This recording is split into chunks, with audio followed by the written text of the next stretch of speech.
The Wrestle Ramble is proudly partnered with W Energy. W is a fast-growing energy formula designed to give you laser focus without the jitters or crash. Whether you're a gamer, content creator, or just in need of an energy boost, W has you covered. Visit w.gg and use code WrestleRamble to save 10% off your order at checkout. A special thank you again to W Energy for partnering with us here at the Wrestle Ramble.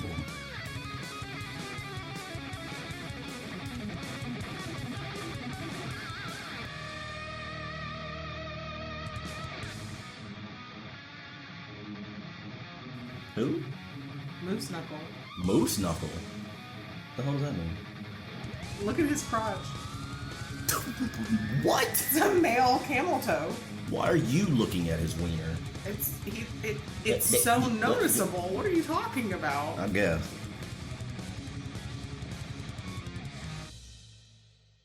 Hello and welcome to the Wrestle Ramble, the podcast that discusses WCW in the year 2000. I am your host, Angelus Walker, better known as CyberAngelusX over on YouTube, but you can call me AJ for short. And today is a special episode because today is actually the 1-year anniversary of launching the Wrestle Ramble podcast. Man, it does not feel like it's been a year already, but it's been a great year so far.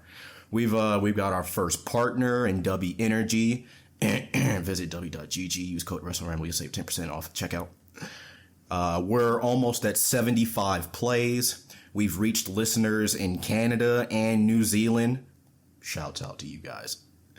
We're on multiple platforms now. We've got a ton of different eras and companies that I have planned out and ready to talk about. It's been a good year overall so far, and it's just going to get better with year 2. Now, today's episode, we're actually going to be doing a little bit different from our normal episode. Today's episode, for the anniversary show, I'm actually going to be watching the show, and I'll give my thoughts throughout the show as I'm actually watching it live. Now, I tried to do something like this similarly last year, but it didn't exactly turn out the way that I wanted to. Hey, Tomb Raider downloaded. Neat. So it didn't exactly turn out the way that I wanted it to, but I wanted to do something a little different from my norm because it is the 1-year anniversary show and I wanted it to be special. And what better way to go back to the show that, it was, it just happened to fall in line anyway, but hey, it works out for me. But what better way to go back to the show that actually started the podcast? Because Thunder, woo, good God, what a show. It's going to be an interesting show, that's for sure. But I'm not going to be going at it alone today. We actually have a special guest with us, ladies and gentlemen. My fiance is actually joining and will actually be calling the action with me and giving her thoughts on WCW. Say hello to the good people, hon. Hi. My name is Cookie. At least that's what he calls me, so that's what I'm going to go by. Wow. Gotta expose you a little bit. Wow.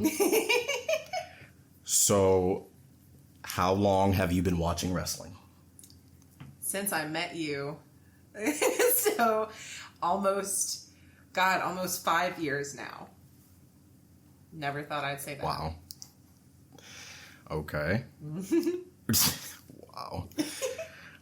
What are your thoughts on some of the wrestling that you have seen live from the shows that I've worked?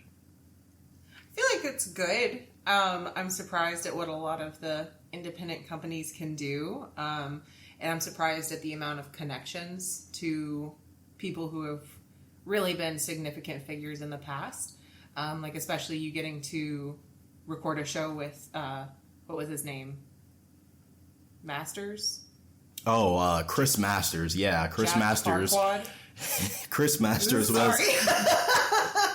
He was at the last DCW show that I worked, and that was pretty cool to see somebody that I watched on the WrestleMania 22 DVD as a kid, and now it's like, whoa, you're in front of me, and I'm recording one of your matches. It was really cool. I mean, and he's keeping it tight for his age, right? But the haircut was given Lord Farquaad. And all the respect to you, my dude. You know? So, but it was cool. It was really cool. I mean, they've had him perform. I think you've mentioned that they've had other people, and people that you've met at these independent circuits, especially, have just opened a lot of avenues, and they're typically very nice people. So getting to see the live productions is really cool. What are your thoughts on me being a wrestler? I'm getting used to it, I guess. I swear to God, like, I haven't talked to any of the girlfriends, wives, fiancés, anything like that at these shows, because people are typically moving around a lot. I don't know, we don't really talk that much. So I haven't gotten the chance to talk to them, but I feel like there's always going to be just an overarching concern throughout your career. Like, it's never going to go away. Like, we're always going to be concerned about your safety, things like concussions, things like that. But obviously, I'm proud of you, and I want to watch you chase your dreams. And you've done. Right. Yeah, sure. That's what they all say. Anyways, we'll be fine. I'm proud of what you've done with this, so I can't wait to see the next steps. Okay. Last question. What are your thoughts on WCW? At least what you have seen of WCW. And this kind of being your first show that you will have completely watched. We'll revisit that at the end and see if your opinion has changed at all.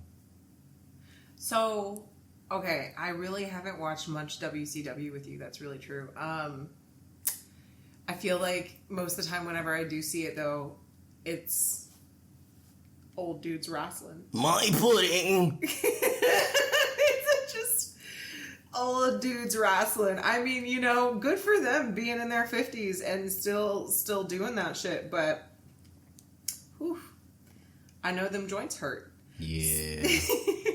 But, I mean, it's cool. Especially after watching that Mr. McMahon documentary with you, I feel like I have a lot more context into WCW during this time frame, and kind of what was going on creatively. That's something that I will talk about at some point down the line. If y'all haven't watched that documentary, so good. Oh my gosh. Like, it's really not just a shit on Vince documentary like people thought it was going to be. It talks a lot more about like the character that he developed over time and, separating that character from himself.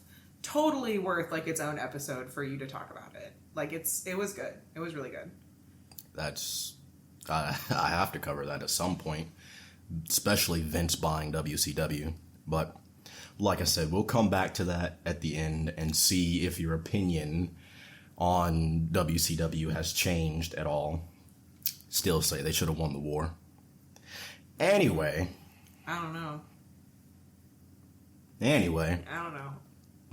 To each his own. Thank you. Well, you ready to get this episode started? I guess so, Captain. All right.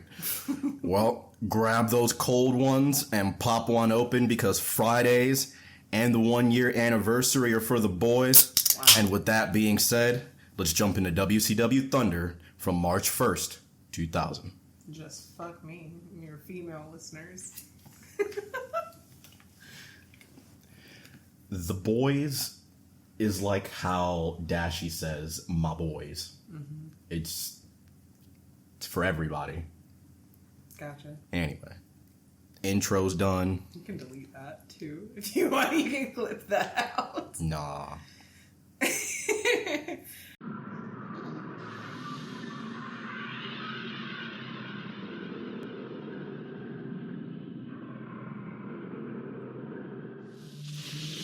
Did you expect any other way that we would kick off this show than with a Nitro recap?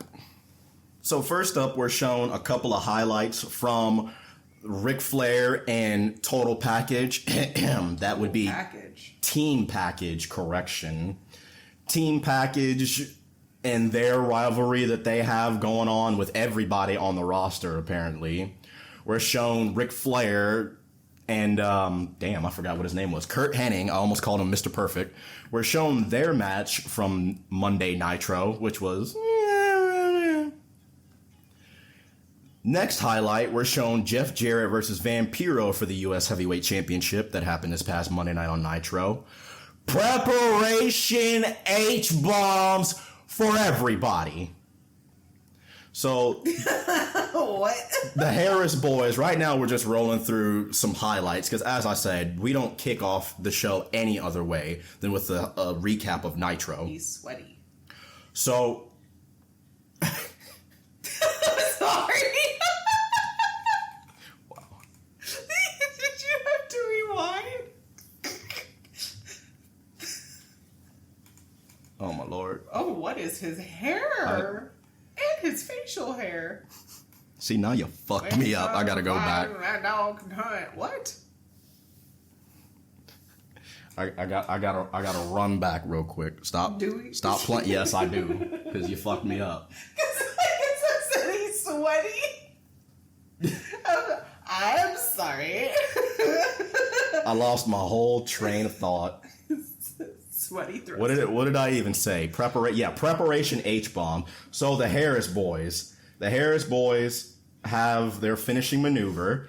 It's called the H-bomb. I'm so sorry. I'm just, there's a lot going on. I got sound in my ear. I'm trying to talk to you. This is a first for me.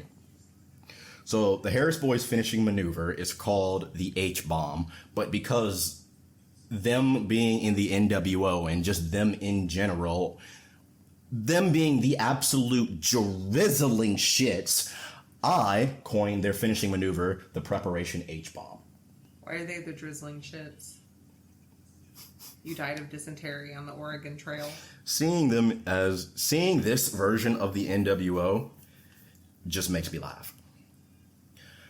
So we're shown the main event from Nitro, which was, if you didn't see that episode, it was Sid Vicious defending the heavyweight championship against Tank Abbott.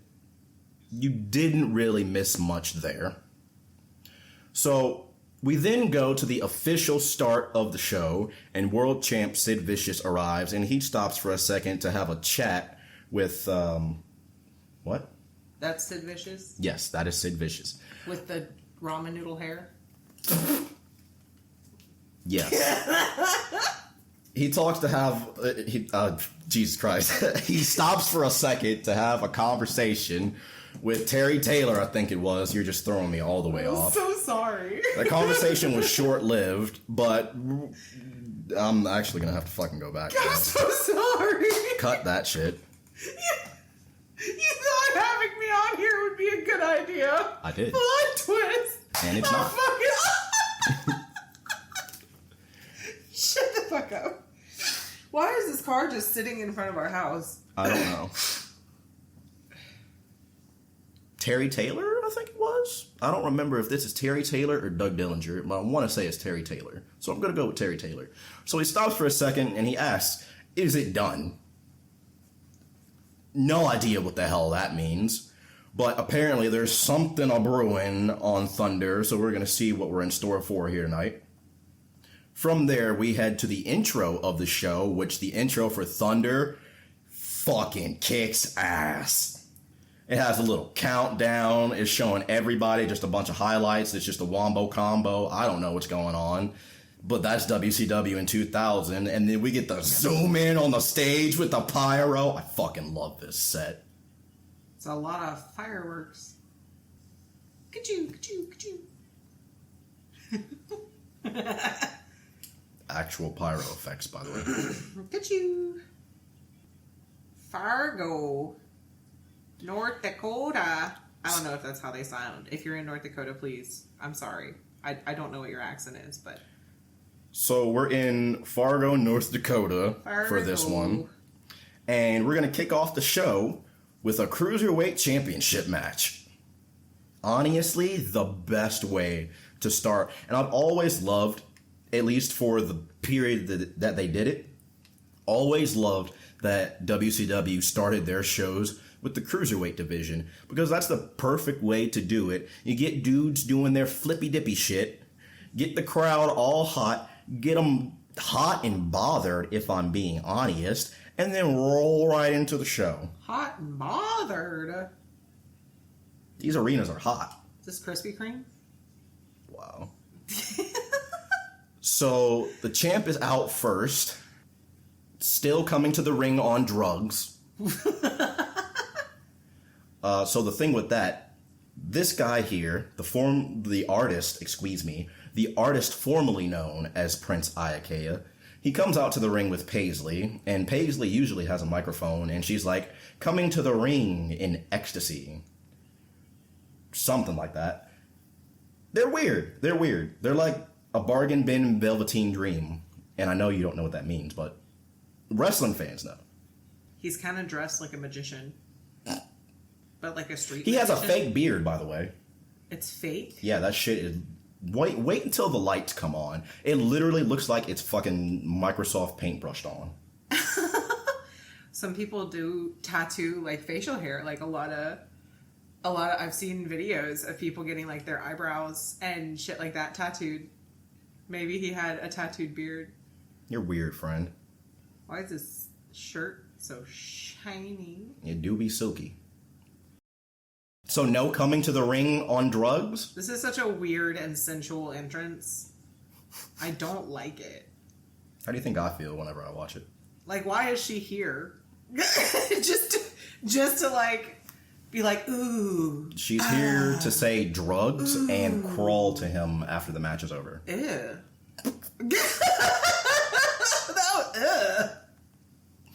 So Prince Iakea's opponent in this first match on Thunder. What an idea to have you on. Prince Iakea's opponent is Chavo Guerrero Jr. This is my first time seeing Chavo in 2000, so let's see what Chavo has to offer. Fuck you. Kick to the midsection immediately from Prince Iakea, and he just delivers a couple of clubbing blows to the back of Chavo, and then he says, "I'm gonna choke you." Ooh. Look, the man is wearing leather pants, alright? You know. Leather pants and a silk shirt. This is a fucked up ring and attire. Really shiny shoes that just kind of blend into his pants. He looks like someone who should be on the cover of a really, really cheap romance novel. He is an interesting character. Oh my. I don't know what Chavo goes for. It's almost like, I don't know, he ducks underneath and goes behind Prince Iakea, like how Shane used to do that go behind into the DDT. He tries to do that, but I don't know what happened. Either Prince threw him off or he lost him while he was trying to go for it. I don't know. Looked kind of funky though. One man flapjack from Chavo takes him down, only gets a 2 count though. Who's Prince? Purple Rain? Yeah. What? Purple Rain? Yes. Who's Purple Rain? Him? Leather pants? Yes. Iakea gets Irish whipped to the outside. Chavo goes up to the top rope and he's looking for a cross body, and he actually gets it, taking down Prince Iakea. And that's got Chavo fired up. They head back in, and now Paisley is in the ring with the Cruiserweight Championship behind her. She's distracting the referee. Meanwhile, Chavo Guerrero springboards back into the inside with a drop kick, taking down Prince Iakea. He gets distracted by Paisley for a second, and while Charles Robinson is trying to get Paisley out of the ring, Iakea just nails Chavo Guerrero with the championship. He tries to hand it to the referee, and the referee's like, "What the fuck are you doing?" and calls for the bell. They have a tug-of-war for a second. Charles Robinson declares that Chavo is the winner of the match, and then Iakea turns around and he has the Cruiserweight Championship in his hand, and he gets drop kicked back in his face by Chavo. So, Chavo won. This match was like 5 minutes. Not even. Like 3. It was mostly the entrances. The entrances were, I think they were longer than the actual match. They had to get the ooh. So no ecstasy? Somebody was probably on it. Whoever booked the show. So our commentary team for this matchup is Bobby the Brain Heenan and Mike Tenay. Bobby is dressed up like Mr. Rogers. Jeff Jarrett.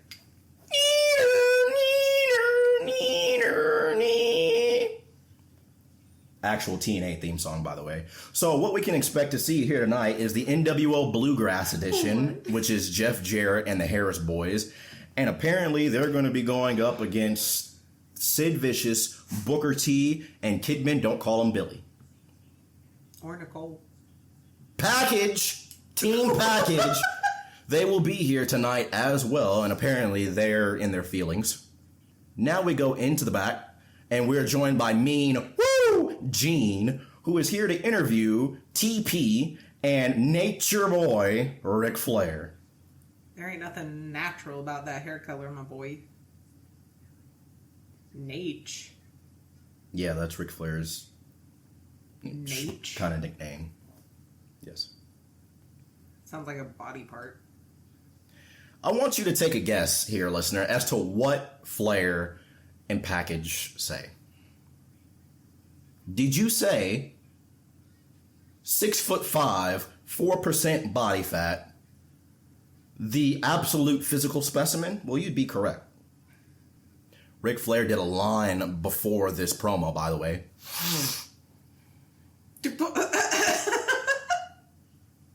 He do look like it. The eyes popping out your head. To go! He says to go! A couple of times. To go! But apparently Team Package is ready to go! T-O-G-O. We're then shown Dustin Rhodes backstage, and apparently he's making his way out to the ring, so we can expect to see that. But before we can get there, we have to go to a commercial break. Coming back from commercial break now, we're joined once again by Mean Gene, and he's here to interview Chavo Guerrero, who's talking about liquid assets. So is he like a Ponzi scheme expert or something? Is that supposed to be Chavo's character? I have no idea. But anyway, back out to the ring now. We are joined by the Dustin Taker. Moose Knuckle.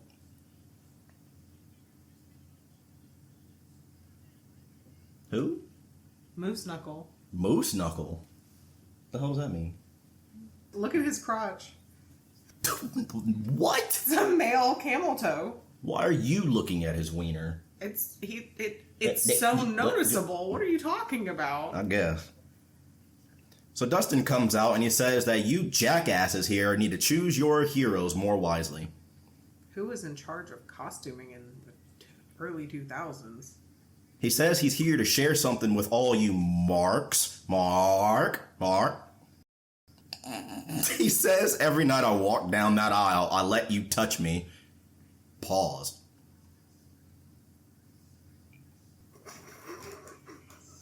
Screw your kids. Dustin Rhodes. And screw you. Dustin Rhodes. As in Cody Rhodes' older brother?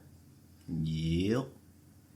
Cody Raheem Rhodes. One of my... No, wait, can I say that here? Of course I can. It's my show. One of my favorite Negroes. You can say it. I can't say it. You can say whatever you want to on here. It's your podcast. No, the reason I laughed is because I'm sorry, but like Cody got all the good looks in that Gene Pool, didn't he? Wow. I'd be mad too.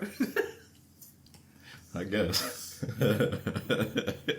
Wow. One looks corn-fed. One looks, I don't know, nicer. So, Dustin says something happened to Terry Funk earlier in the day, and he says, roll the footage, you jackass. Oh! Dustin, what a thug. Dustin walks up to Terry Funk, who's doing an autograph signing, walks up behind him, and smashes 2 glasses over his fucking head. He then proceeds to grab the steel chair that Funk was sitting in and wallop his ass 2 times. Oh my god. Coffee? He just poured coffee, hot coffee. Oh, Lord. Not a table. Oh my god. Ow. Oh my god. So Dustin set up the table. It actually fell on the backdrop, but he set it up to like kind of lean on it, and he throws Terry into it. This man is a thug. I approve this message. Dustin invites anybody into the ring, pretty much the fans. He says, I'll invite any of you in here if you got the testicular fortitude. Step into the ring. Well, there's one motherfucker that absolutely has the testicular fortitude. And he comes up from behind Dustin with a chair, and he gets his fucking receipt. You goddamn right, I'm talking about Terry Funk. He comes into the ring and whoops Dustin's ass. Ah! Unprotected headshot.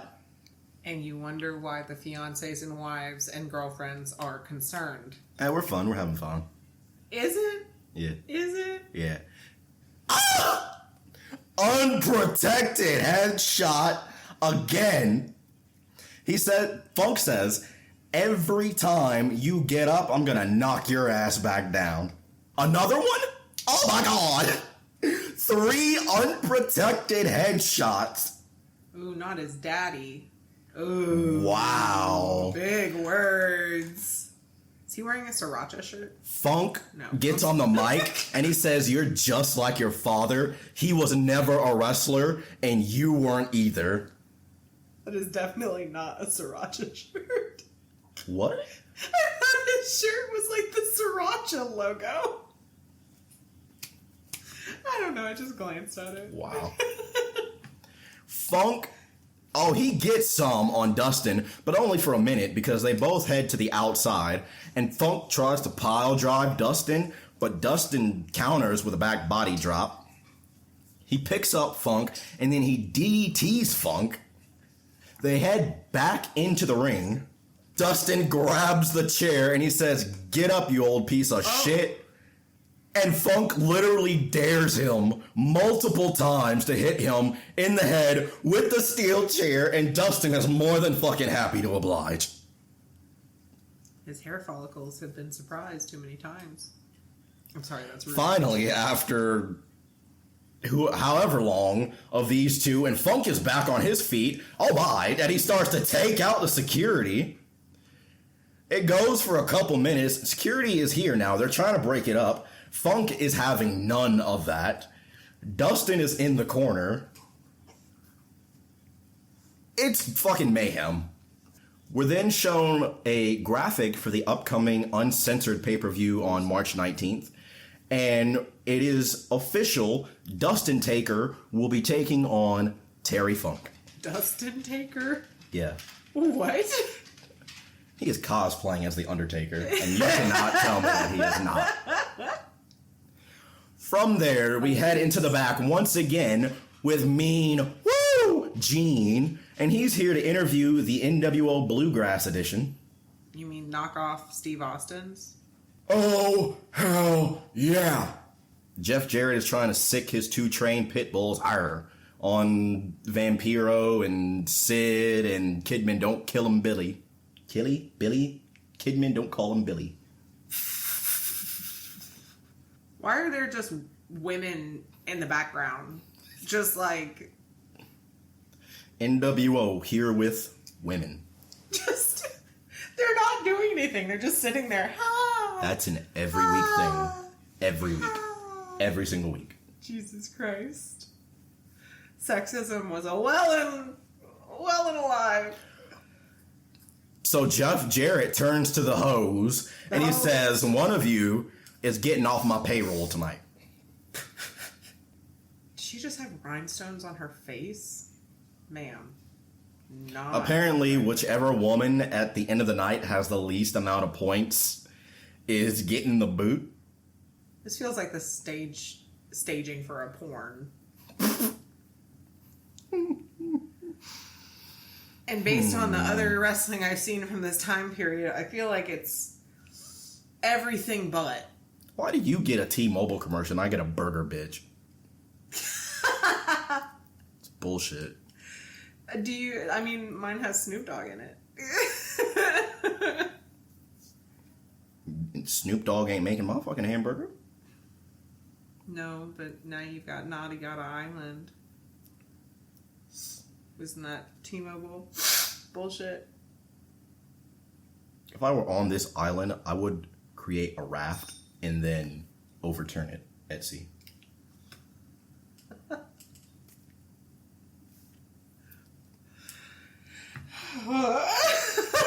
Good to know if you're ever stranded here, I can just fucking... Fuck that island in particular. Good God.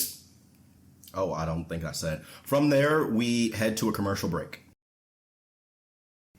Coming back from commercial break now, we're shown Sid Vicious, Booker Don't Call Him T, Tori, and Kidman Don't Call Him Billy. They're strategizing for their matchup tonight. And then from there, we head out to the ring, and 3 Count are here holding the Cruiserweight Championship up, and oh my god, they're gonna sing and dance. You get to experience 3 Count. What is happening? They're supposed to be like, that early 2000s, like, boy band group. Like NSYNC? Yup. But wrestlers? Yup. Oh, and because we can't play the actual Jesus. song that whatever was playing at that time, they play this nice little dub over it. It's kind of trash, but after you've heard it a couple times, it's kind of catchy. It does not go with their dancing at all. Wonderful. Everything you do makes me fall in love with you. Pretty, pretty lady. Pretty, pretty lady. Yes, it's clearly edited over. Anyway, Brian Knobbs comes out and he says, fuck your performance. Shut the hell up. And he wants his hardcore championship back. I said Cruiserweight championship before. I'm fucking up. Is that a white man with box braids? So, Knobbs comes out and what? What the fuck? Knobbs says, referring to Fit Finley, bring out the dog. I have no idea what I'm looking at. Oh my god. Finley comes down to the ring and he has another individual in a dog collar. Everybody is in camo. Brian Knobbs and Fit Finley are in white and gray camo. This dog, or whoever this is... You don't know who this is? ...is in red camo. The dog? Is that really just his name? The dog? I want to say that's PCO, but I don't think it is. Anyway, he gets in and starts whooping all their asses. 3 Count tries to rebound. They get in with a couple of trash cans and a trash can lid, and they try to take it to him. He turns around and says, and he takes the trash can and he wallops the shit out of Sugar Shane Helms. Meanwhile, on the outside, Brian Knobbs is taking the lunch money of another member of 3 Count. I couldn't see who it was. Oh, well, Heenan says that Finley is with Knobbs. Or Finley is with Knobbs? No. Obviously they're together. Finley's on the outside whooping Evan Courageous' ass. Say that again, because I was coughing. What? When I did this, it was to tell you to pause, because I was coughing. So this matchup is just going everywhere. Knobbs is still whooping the ass of Evan Courageous on the outside. Shane tries to attack him, but he just gets his face driven into the steel steps. Oh my lord. Meanwhile, in the ring, the dog is press slamming Shannon Moore, and then just tosses him to the outside on 3 Count. And Finley immediately walks up with a trash can and just fucking throws it at him. Fuck you. Trash can to the head for everybody in 3 Count. The dog is loose. So they bring a table into the ring. The corner of the table is already broken, so that's nice. Yeah. Listen, funding wasn't what it used to be. You Couldn't imagine why. We ain't got a new table budget. Motherfuckers keep breaking them. We don't have a new promotion budget. Wow. Wow. So they set up the table, and then the dog goes up to the second rope. Finley hands, oh my lord, Finley hands Sugar Shane Helms to the dog on the top rope, and the dog just power slams his ass from the second rope through the table for the 3. You humping him? What are you doing? Is he biting his ear? Oh my. Oh my god. Sir. What the, and we're just not. The dog is just going all Mike Tyson and shit in the ring. We don't talk about it. And then we just go to the back. And it's Mean Gene interviewing La Parka. And oh my god. We are doing this horrible fucking dub again. Why is it a dub? Look at it. What do you mean? Why did they dub it? Because he more than likely doesn't speak English. I think he just speaks Spanish. Wow. And they interviewed him outside of the nWo's locker room?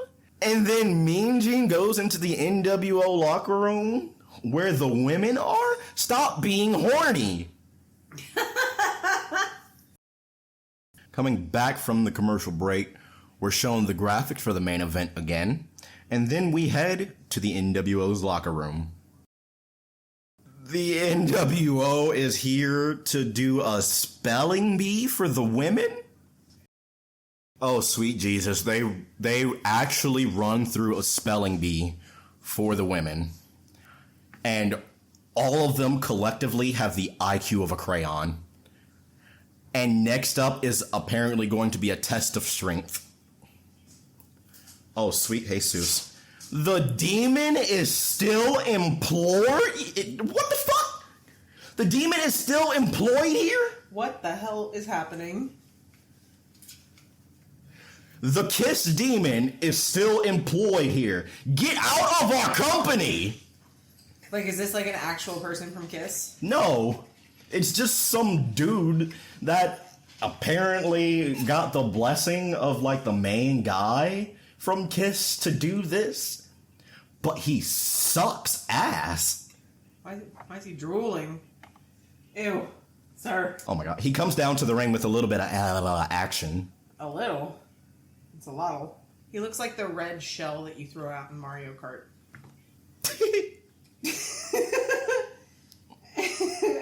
I don't know a better way to describe it. So the demon is here for some reason. Looks like an angry Bowser. And his opponent is the chairman of WCW, La Parka. Oh, it's a onesie? I guess. Ooh. So La Parka is doing his pose on the chair from his entrance, as he does.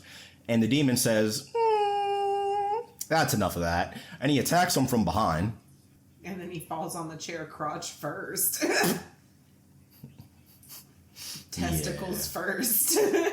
Bobby Heenan is a fan of the demon. So the demon tries to go up to the top rope, but La Parka has him well scouted. While the demon is perched up on the top rope, La Parka sets up the chair, trying to use it probably to suplex him on. But the demon takes advantage and he just tosses him off the ropes face first into the chair. There's a lot of build up to these moves.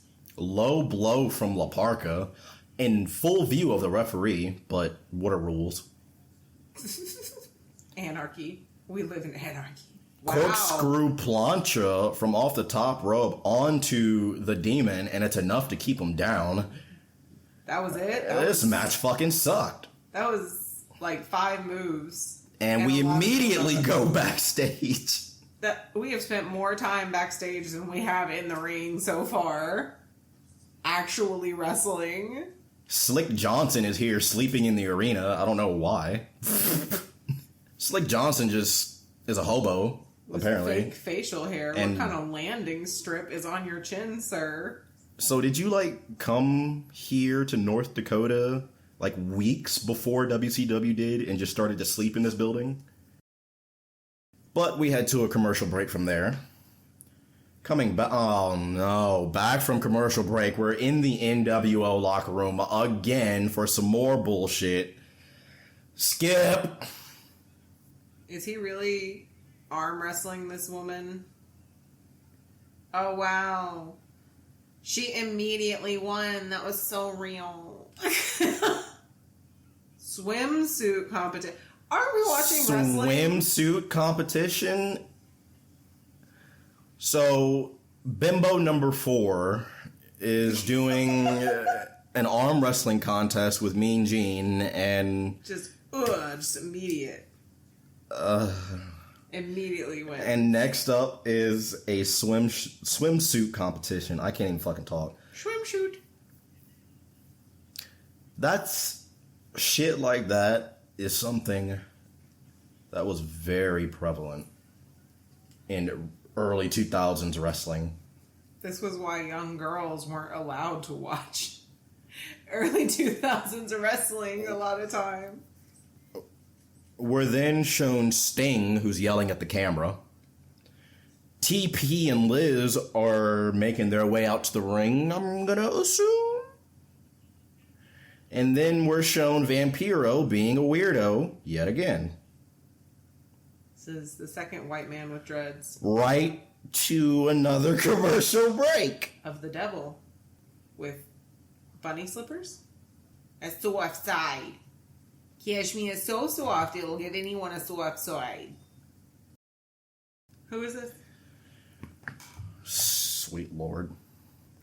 Coming back from commercial break, Buff Bagwell is here again. This man wants to get his dick wet so bad. My God.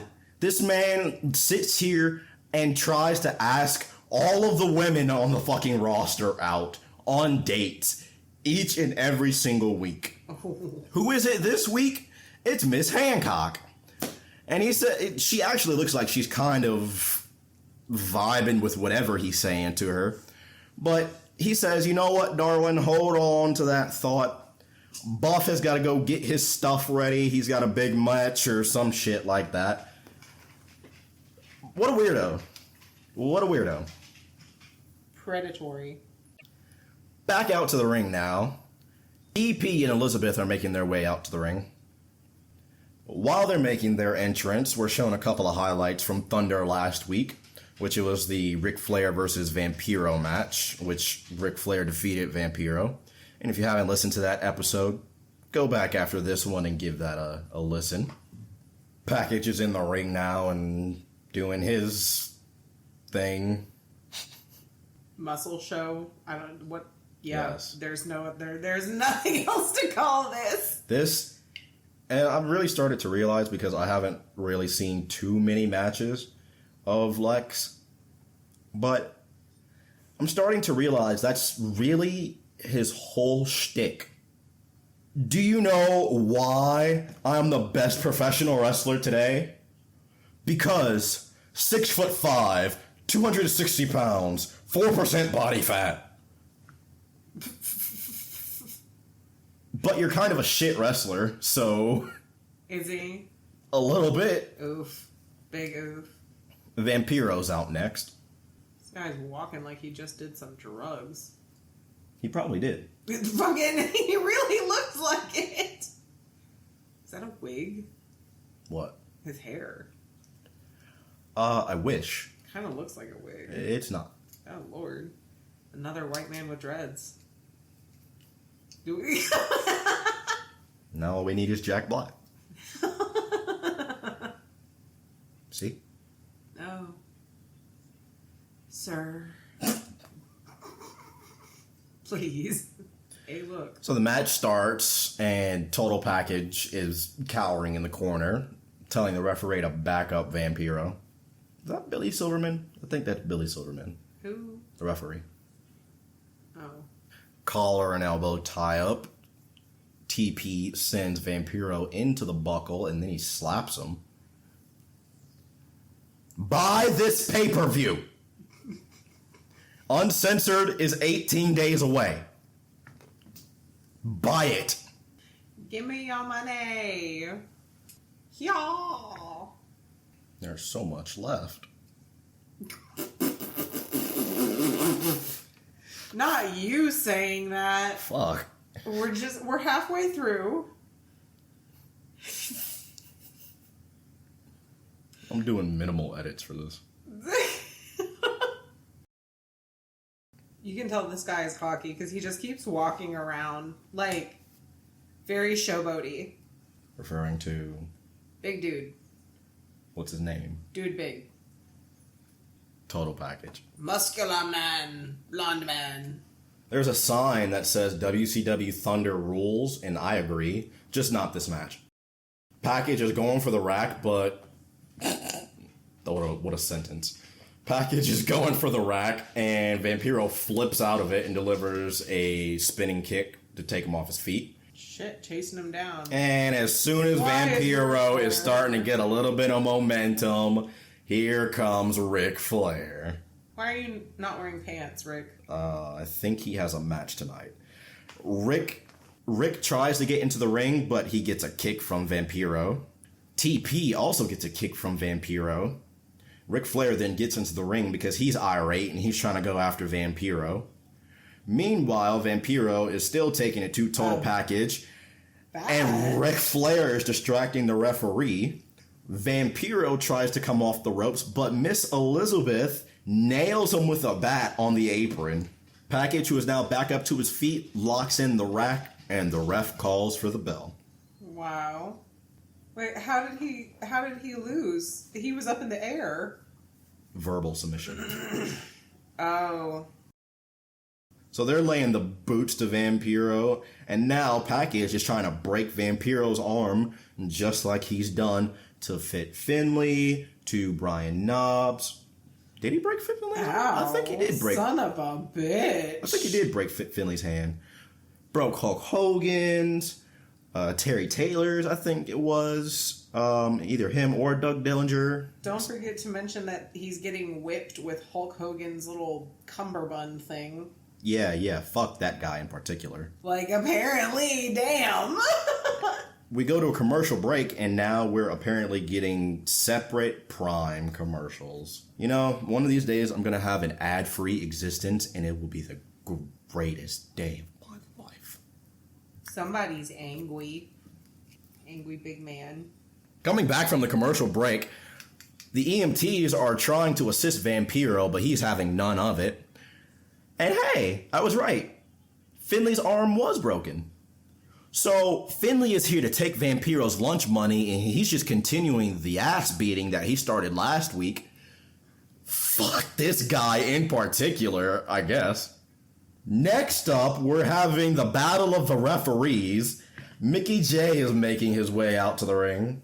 What an interesting show this has been. Who was on his shirt? Because it looked like Popcorn Sutton. It looked like Trapper from Mountain Monsters. Popcorn Sutton and Trapper had very similar looks. 2 weeks ago on Thunder, Slick Johnson defeated Mickey J. I do not remember that match at all, and it's probably for the best. What in the... Slap nuts. Yeah, that's Jeff Jarrett's thing. So, Slick Johnson comes out to the ring looking like a Wish Christopher Daniels in a Slap Nuts Jeff Jarrett shirt. With a little tiny guitar. A miniature foam guitar, probably. nWo is for life, just not this version. You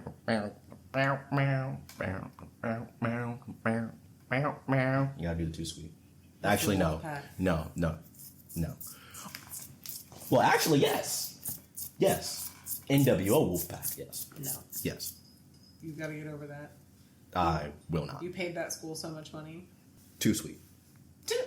Y'all. These are referees? Yup. Okay. If you couldn't tell from how they're wrestling. Sure. I've seen some bad matches before, and they are paid wrestlers, so these guys could be. Are you referring to that DCW Women's Championship match? A little bit. The referees are doing a better job. No offense, ladies. Jeepers. Did not bring it to that match. Is that a roll of quarters? What? Nick Patrick handed Mickey J a roll of quarters? He right hooks his ass with them. Wow. And then he gets the pinfall. And he opens the coins all over him. Wow. The disrespect. That's disrespectful. This match was like 3 minutes. Why are all of the matches shorter than it takes to finish a cup of coffee? We've, like I said before, we've spent more time backstage than we have in the ring. Who is this? Coming up next, we are going to see Wall versus Crowbar. But we have a commercial break to get to before we can get to that. And even before we can come back from that commercial break, I want to take a minute to let you guys know that this episode of the Wrestle Ramble podcast is proudly partnered with W Energy. W is a fast-growing energy formula that you don't have to worry about any jitters or crash because it is sugar-free. That Beach and Peach, ooh, I need to get another tub of that. But you can head to w.gg right now, use code WrestleRamble, and you'll save 10% off your order at checkout. Greatly appreciate that, as that will help the show. And ladies and gentlemen, of course, we just want to help the show as much as we can. We want to help our partner, W. We want to have the best working relationship, and the best way that you can support that is going to w.gg and using that code. We greatly appreciate you, and now, back to the show. Feels wild that we're seeing a WWE commercial while watching WCW. It's even wilder that we're getting the same one. Ric Flair. There are a whole lot of wrestling documentaries. If that's ever something that you're interested in, they're plentiful. Oh, I definitely want to watch one on Bray Wyatt. Apparently they're making Diddy and Chris Brown documentaries too. I definitely want to see the Diddy one. Sponsored by Baby Oil. Diddy or Diddy not? If Diddy diddle doodles, how many diddles could Diddy doodle? Wouldn't it be how many doodles can Diddy diddle? That's what I said. No, it's not. Sure it is. Back from commercial break now. What? Mean Gene is in the interview. Oh my God. Why? Coming back from commercial break now, Mean Gene is in the locker room of the nWo Bluegrass edition yet again. And we are here for a swimsuit competition with bimbos 1 through 4. Holy shit, it actually is bimbo number 4. Oh my God, that's the same girl from before it is 4. Why is someone screaming in the background? Daphne do be screaming. Mean Gene's being horny. But then again, what would you expect?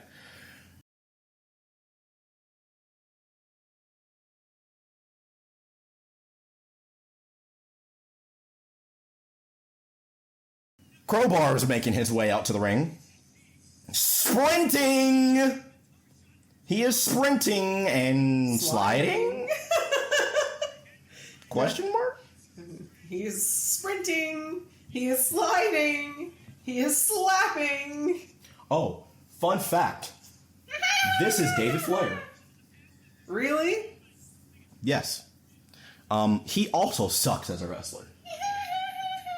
Yeah, that's Daphne's thing. She screams. David's theme song also starts, and I kid you not, and I really wish I were, but David's theme song starts as Icky. The wall. Makes his way out to the ring and gets into the ring, but is immediately bombarded by Crowbar. Wall is on the outside, and Crowbar slingshots himself to the outside with a crossbody. So get back in there. The Wall literally just military presses Crowbar back into the ring. Holy shit. Wow. It's just keep screaming the whole time? Yep. Man. David gets into the ring just to get fucking choke slammed. Get out of here, jabroni. Oh. There he goes. Do a Sasuke special. You won't. A who? Ma'am. Unprotected headshot on the outside from Crowbar. I didn't see anything. The words of the referee, not me. Crowbar then goes up to the apron and hits a splash, landing right on Crowbar, or on the Wall. Fucking, that was him making fun of her. That was so good. Yes, sir. And Crowbar tries to suplex the Wall back in, but Wall says, "Get your ass off me." Wall tries to go up to the top, but Crowbar catches him with a single leg dropkick. Stuns him for a second. Oh my god. Oh my, please chokeslam him through the announce table? Oh my god. The Wall has got Crowbar in chokeslam position on the outside, and he points to the announce table. Oh my god! Chokeslam! Ow. That looks painful. Yeah! Oh, sweet lord. Oh. Chokeslam off of the apron through the announce table. You better never agree to some shit like That that. was fucking sick. No, sir. Of course he needs help. Fucking get a trauma team. Do it again. Do it again. Oh, my lord. Show a replay. Oh. So we're shown Crowbar just dead to the world on the ground, and then we head to a commercial from there. Oh, I forgot to say, the referee threw the match out. He called for the bell. So, what are the rules? Because Crowbar absolutely hit him with a chair in front of the referee. In front of the referee. Referee. It's very hard to talk with other people talking in my ears. Where was I going? The referee threw the match out. Referee threw the match out. Hitting somebody with a chair? No. Choke slamming them through the announce table? Absolutely. Ring the bell. That's like last week. Fucking Ric Flair getting into the ring and interfering? No. Using a bat, though? Yeah, disqualification. What are the rules? Make some rules. I don't like living in anarchy. Coming back from the commercial break now, Crowbar is being loaded up onto a gurney with a neck brace. Because he fucking got his shit rocked. What do you mean? With a neck brace, are you surprised? Yeah, put some dirt on it, you'll be alright. Do it again. No, sir.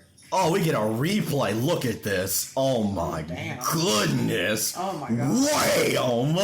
Oh, he fell on his neck. No wonder they got the EMT. Ooh, a different angle. Choke slam. Oh. Wicked. Ugh. Ouch, McDude. We get a couple of different angles for this. They want to make sure that you get every possible angle. This is very similar to, and actually this happened first. I was about to say this is very similar to when The Undertaker chokeslammed Shane McMahon through the table from the apron at the 2000 King of the Ring, but that was like over the summer. This happened first. That was sweet, man. Hell yeah. This show has been worth watching so far just alone for that. Literally just for that. Now it's time for a video package of the total package. Whooping the ass of Hulk Hogan, brother. Thank you, brother. Fuck you, brother. Brother. Lexi. Brother. So this video package is just pretty much going over the rivalry between Team Package and Hulk Hogan. Brother. Oh, that. So we're shown a couple of highlights from the last man standing steel cage match that Lexi and Hogan had on Nitro a couple of weeks ago, which if you don't remember that had a fuck finish too. How much cocaine was consumed during this time? How much cocaine was consumed during this time? Yes. Just like cocaine. From that video package going over the rivalry between Package and Hogan, we then head to Mean Gene interviewing this weird trio. I'm still not used to seeing Booker T with short hair. Still weird. But Mean Gene is here to interview Kidman, don't call him Billy, Booker, don't call him T, and Sid 0210. Booker T, don't call him Washington. I think he might actually be named after him. Probably. He was a huge historical figure.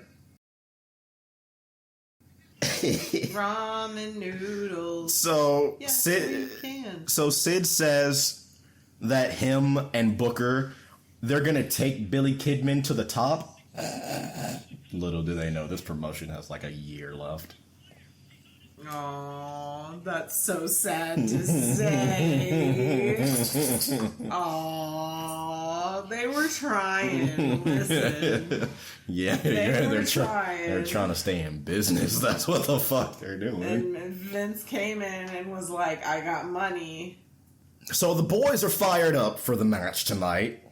And I want to say I'm excited for this one, but I'm a little skeptical. We'll see what happens, but from there we head to a commercial break because, you know, these corporations got to get their money. Oh!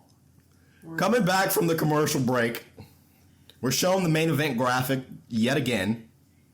But just take a guess where we head from here. Take a guess. Did you Wrong. say... Wrong. And you're wrong. Because we're with Mean Gene in the nWo Bluegrass Edition's locker room. And it's a bimbo fight. What in the hell's baby powder? Oh, okay. The microphone absolutely is picking up her crying from your headphones. I don't know what that segment was, but bimbos 1 through 3 just fucking threw down bimbo number 4 and put baby powder on her, and she was crying horrendously. And if I can never see that again, that'd be great. Never mind bimbos and baby powder. Crowbar is being tended to by medical personnel. Now Buff is coming out with his stuff. Buff Daddy, not Puff Daddy. So who is this? Bad hair buff man? Buff Daddy? His name is Buff Bagwell. Worst hair. Good lord, sir. Fun fact. Him and Booker T were featured in one of your favorite shows. One of our favorite shows. Both of us. Take a guess as to what it is, because I bet you won't get it.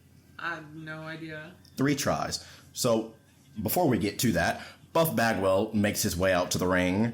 Nature Boy, woo, makes his way out to the ring now. Now, 3 tries. Just take a guess. Family Feud. Wrong. Brooklyn Nine-Nine.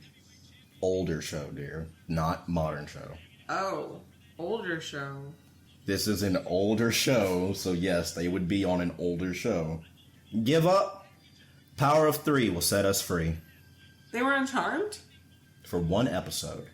Yes, they were in a wrestling did not ring. expect Charmed out of all of the shows. That's why I was like, I thought about like, okay, that's the right time frame. It is the weirdest fucking thing. What? Because, yes, they are just wrestlers. No, they do not actually say anything. I'm pretty sure it's Prue and Piper actually get into the ring. They have a match. They get counted down. And then a portal to hell opens, and they fall inside. Wow, I must have missed that episode. He looks like a ripped version of... Oh, what's his face? From Trailer Park Boys. Julian. So Buff was in the episode, but it was Scott Steiner and Booker T. My bad. I did not expect that. Like I said, out of all the shows we watched from the early 2000s, and there's a lot of them, I did not expect Charmed. I forgot that Scott was in it too. But, yeah. Buff, and then there's Booker. Wow. Because that's how Booker looked in the episode. And Scott actually cut a promo. And it was your typical Scott Steiner promo, so it was kind of fucked. Ric Flair's committing a foul deed. Yeah, didn't you see that another marriage of his is ending? Yeah. Well, he lives his fast and fabulous life in Charlotte. Charlotte. Him and the Jonas Brothers' moms. Mom and dad. Obviously, there's a sign that says Ric Flair needs a Wonder Bra. He got a big back. Big back, big back. Big back, big back. Yeah, my back is loaded up. Wow. Damn. I mean, Ric Flair's up there in age, but, like, he taking them bumps. This was after Ric Flair had a plane crash that broke his back. A plane crash? A plane crash in, like, the early 90s, I think it was. Anyway, I don't really have too many notes for this because I'm not really interested in this match. Package comes out with Elizabeth, so much interference, literally the exact same thing we saw in the match earlier with Vampiro. Elizabeth distracts the referee, Package gets into the ring, and nails Buff Bagwell with a baseball bat. Then drags Rick over and puts his arm on so that he can be, quote-unquote, pinning him, even though Mans is barely hanging on for dear life. Package now brings Ric Flair up to his feet and celebrates, and he hands him the weight belt of Hulk Hogan, and they're just doing the exact same thing that they did earlier tonight with Vampiro and assaulting him with the weight belt. Out of him. Instead of using a chair this time, they used the bat, but TP is holding the feet of Buff Bagwell, and Kurt Hennig is now making his way out to the ring to try and get the save. Somebody else. Hennig is here to make the save. Mr. Perfect. He's dressed like a 90s mom. He's dressed like Chuck Norris in the 90s. So a 90s mom. Said what I said. All he needs is a friggin' apple scented titties! Just titties out with Jeff Jarrett with Slapnut shirt and U.S. Heavyweight Championship. Egghead, Dickhead, Harris boys are also there too. And then... oh yeah, they're also there. Fucking Kidman, don't call him Billy. Booker, don't call him T. And Sid 0210 are all making their way out to the ring. And now Drew Barrymore's here telling us about Bingo Blitz. Woo! Advertising! God, there's been a lot of ads during this Peacock. Like... a lot. Despicable. Wow, there's 8 minutes left, and we're not even we don't even have the people out. We're still doing a recap of before. I mean, yeah, he got smacked through a table real good.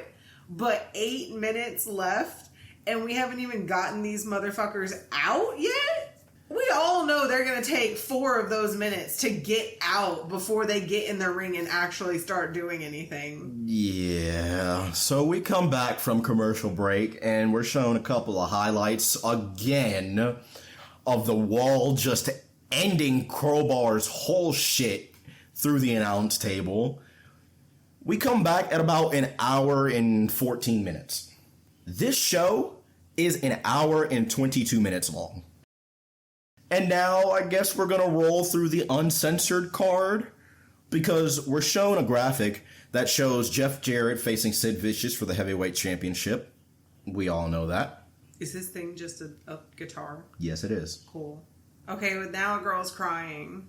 After the graphics, we're shown blonde bimbo number 4, who is still upset and is now being led away by Buff Bagwell. This looks like the beginning of a crime documentary. And she was never heard from again. Literally. And here comes the nWo Bluegrass edition. And I call them that because of this theme song. Well, now I get it. Bimbo's leading the front. Titties just in your face. Good lord. Well, the documentary said they were targeting young males, and I think they were spot on with that diagnostic. So they make their way out to the ring, and they're about to get in, and then Jeff just sends the women back. And he did this exact same thing on Nitro, I think. If it wasn't Nitro, it was the last episode of Thunder. Said, fuck these hoes. What is the purpose of this? Literally just go out to the ring, don't get in, and then send them back. Just stay in the back. They have to have titties, babe. Titties! They have to have their titties. Obviously. You're in your early to mid 20s? Are you a dude that's watching this? You absolutely want to see titties. Titties. Jeff comes out with a bandana on his head looking like the forgotten Karate Kid. He looks like the Karate Kid's challenger like 20 years later. Literally. With frosted tips. Sid is out next with his 90210 sounding ass music. And his ramen noodle head ass. Love Big Gold though.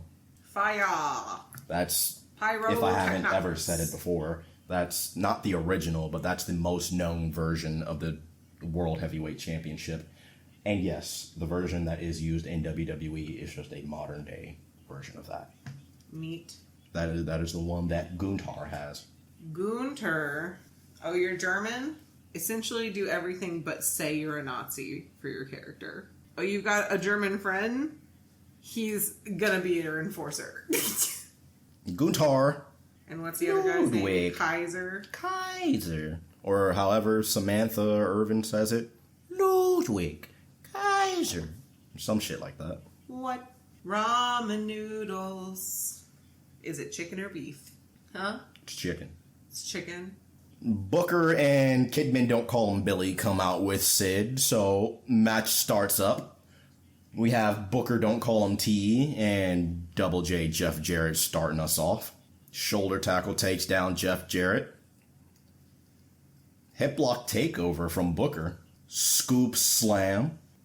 Thank God this is the main event. Usually I love Thunder, but man, this episode has been kind of rough to get through. You mean the last three? Do you mean the 3.5 minutes of that is the main event? Didn't this match just start? Yes. Like a minute and a half ago or so? Literally, hold on. Literally. No, don't go back. I'm not going to go back. I'm just going to use... So, here... So, we're saying, yeah, like a minute and a half ago. So, it's literally got 3 minutes left. Damn. You said you want the main event to be less than 5 minutes? Crazy. Ooh, right in the nuts. A lot of jorts in this time, aren't there? I'm just saying. The knee-length jorts. Kidman tags in both Sid and Booker? That's not how you do that. Big boot from Sid takes down Jeff Jarrett. Harlem sidekick on both Harris boys. Sid picks up Jeff and chokeslams his ass. Booker's just taking care of both of the Mr. Cleans. Mr. Clean, Mr. Clean. Sid picks up Jeff and power bombs his ass. Booker goes into the cover, and Harris boy number 2 pulls out the referee. Number 2. Doo-doo. Drizzling shit, so it works. Harris boy number 1 comes into the ring, hits a low blow on Booker. Kidman Don't Call Him Billy tries to nail Jeff Jarrett with a drop kick from the top rope, but he ends up getting Booker instead. And then it's the 3 count. Ayo? Oh, they slammed the other guy too, Mr. Jorts man. There goes Booker T. I had to go back and rewind just to make sure I didn't miss anything. No, with the fucking less than 5 minutes. Meanwhile, the Harris boys hit a preparation H-bomb on Kidman Don't Call Him Billy. They toss Booker to the outside. Sid is now back into the ring, and they're manhandling him. They shoot him off into the ropes, trying to hit a preparation H-bomb, but Sid has none of it. He goozles both of them, and Jarrett sneaks in with the guitar and glums his ass. And that's how we close out the show. Wow. Just literally wow. What? Mans is still fuck in just the happened? ring, and they're just like, all right, bye. Bye-bye. All right, we'll see you next time. We gotta go! Literally. That's literally what happened. Oh my gosh. TNT was like, you ran out of minutes, bitch. That wasn't even TNT. This is TBS. This is either way. You ran out of minutes, bitch. No, they do this. All the time? Yes. That's so weird. Frequently. That's such an unsatisfying ending. It's just like, I all would right, be... bye. Oh my god, I would be so mad if I paid for a ticket and this was the main event that I got. A main event that was like, what, 5 minutes? Less than. Because they hadn't even come out at 4.5 minutes out. Wow. What an interesting show. Well then. I mean, it had its moments. Huh. Did it? It did. Did it it? had its moments. Did it really? Wait, listen. Oreo effect. Compliment. Critique. Compliment. Okay, so now that you've seen an episode of WCW in 2000, what are your thoughts? Because remember, WCW being like this in 2000 is the reason why I chose it. And just go from there. Because remember, I originally started with Thunder, and then I was like, this is pretty fucked, but I feel like we could get fuckier.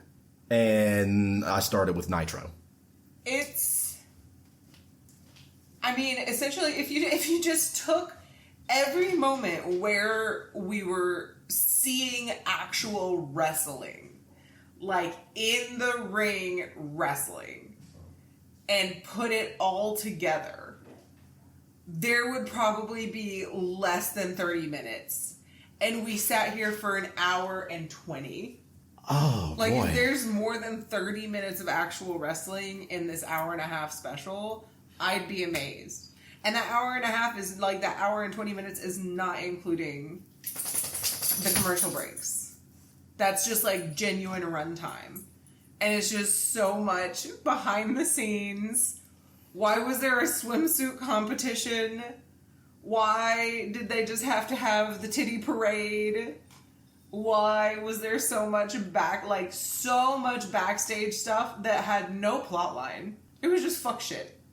But it had Trust moments. me, I haven't gotten to the episode where Nitro...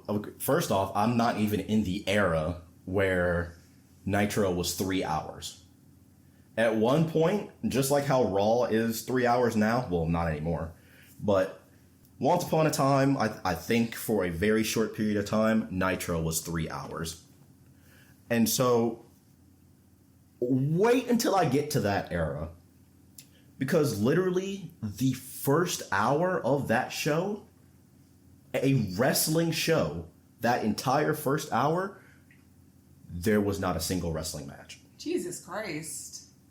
Like, I get the entire theatrics. first hour. Like, I get the theatrics of it. I get creating a spectacle. Like, I get that aspect. But Jesus Christ. An hour, like... This one, I mean, it was passable for the amount of storyline, quote unquote. Like, you can't really call them storylines. It was just fuck shit in the background. Lines. Just lines. No story, just lines. There was just a lot of fuck shit. And then, but there was at least wrestling. And I mean, like I said, that moment where he, like, the wall, you said... Big dude. The wall. Big dude number 75. When he took that dude and smacked him through the table. I mean, that was a cool visual. That was a cool moment. Every camera angle that we saw was rad. And I mean, from what you've shown me though, like this is what wrestling in the early 2000s was. It was just a bunch of fuck shit, a bunch of like very sexist stuff going on. And then some wrestling thrown in there too. Some wrestling on a wrestling show. I mean, how many matches were there total? Like 6? I don't have a will to go back and fucking try and figure that out. Like 5 or 6? Maybe 7? It doesn't It was matter. not more than 7. All that matters was the chokeslam. It was not more than 7. Anyway, that is going to do it for this anniversary edition of the Wrestle Ramble, our first anniversary. Woo. Thank you to all of the listeners that have given us a chance over this past year. I have a lot of content that I'm going to be covering throughout the years with this show. I'm just going to be doing it off and on, but I'm definitely going to continue watching WCW, try and get through 2000 as fast as I can, and then once I get through 2000, that is when I will actually switch and move on to the next company that I will be talking about. And should I say it, or should I let that be a surprise? So I'll let it be a surprise. I don't think you've told me what the surprise is. I literally just said the next season. Oh, like when it comes out? What it's gonna be about. What it's gonna be about? It'll be a surprise. You haven't told me what you decided on. I decided that literally like whenever I made this. I decided like the first 3 seasons. Well, I guess I done forgot. Let's just say we're gonna be taking a little trip down to the Impact Zone. That's gonna be real fun. And I can't wait to cover that. But we got a whole lot more of WCW in 2000 to get through. We will be coming your way again with WCW Nitro. And not too far off the mark, we are actually, if you didn't see the graphic, 18 days away from Uncensored. Buy this pay-per-view. Buy it. Like the frog from Futurama. Buy it. Buy it. Buy it. That is going to do it. Thank you all so much for listening. Thank you for a fantastic year. It has been a pleasure. And too many more years to come. Woo! We will see you all on the next episode of the Wrestle Ramble podcast. And we will return with Nitro. Bye.